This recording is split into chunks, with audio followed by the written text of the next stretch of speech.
销量英语朗读3福爾摩斯探案名著斑斕帶 The Ｓpeckled Bband from Sherlock Holmes read by Роберт XiaoＬianγ. My companion noiselessly closed the shutters, moved the lamp onto the table, and cast his eyes round the room. All was as we had seen it in the daytime. Then creeping up to me and making a trumpet of his hand, Sherlock Holmes whispered into my ear again so gently that it was all that I could do to distinguish the words. The least sound would be fatal to our plans. I nodded to show that I had heard.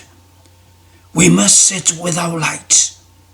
He would see it through the ventilator. I nodded again. Do not go asleep. Your very life may depend upon it. Have your pistol ready in case we should need it. I will sit on the side of the bed and you in that chair. I took out my revolver and laid it on the corner of the table. Sherlock Holmes had brought up a long, thin cane, and this he placed upon the bed beside him. By it he laid a box of matches and the stump of a candle. Then he turned down the lamp, and we were left in darkness.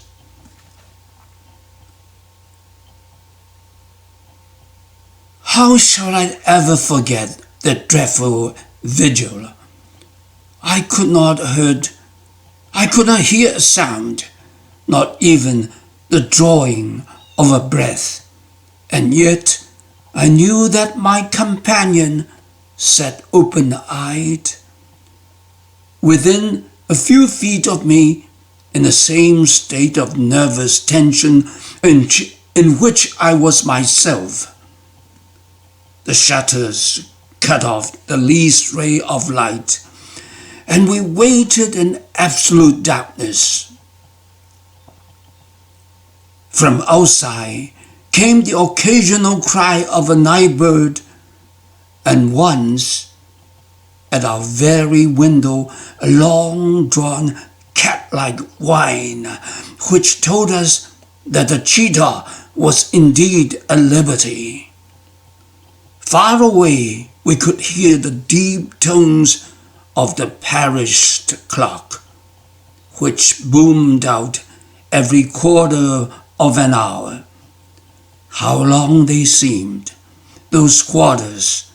12 o'clock, and 1, and 2, and 3, and still we sat waiting silently for whatever might befall.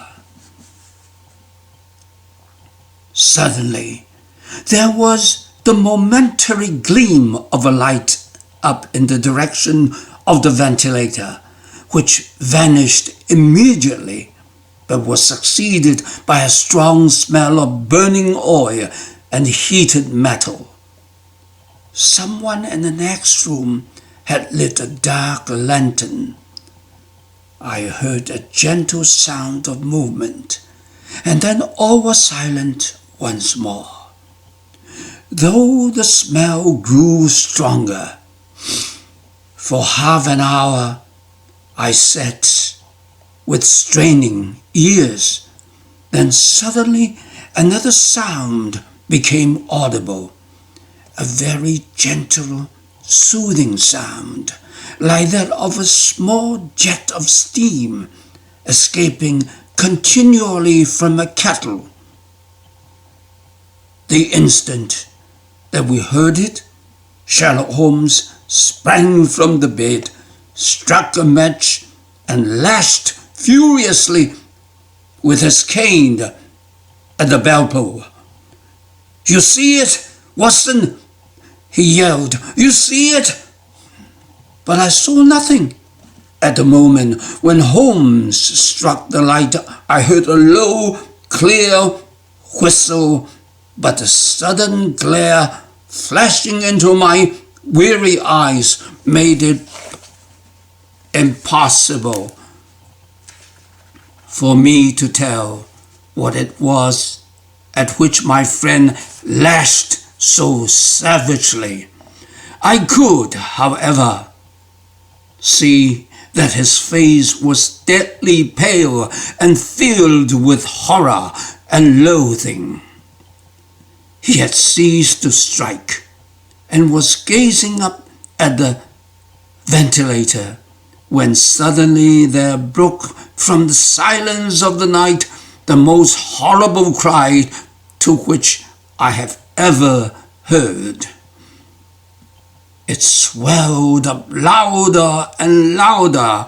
A hoarse yell of pain and fear and anger all mingled into the one dreadful shriek.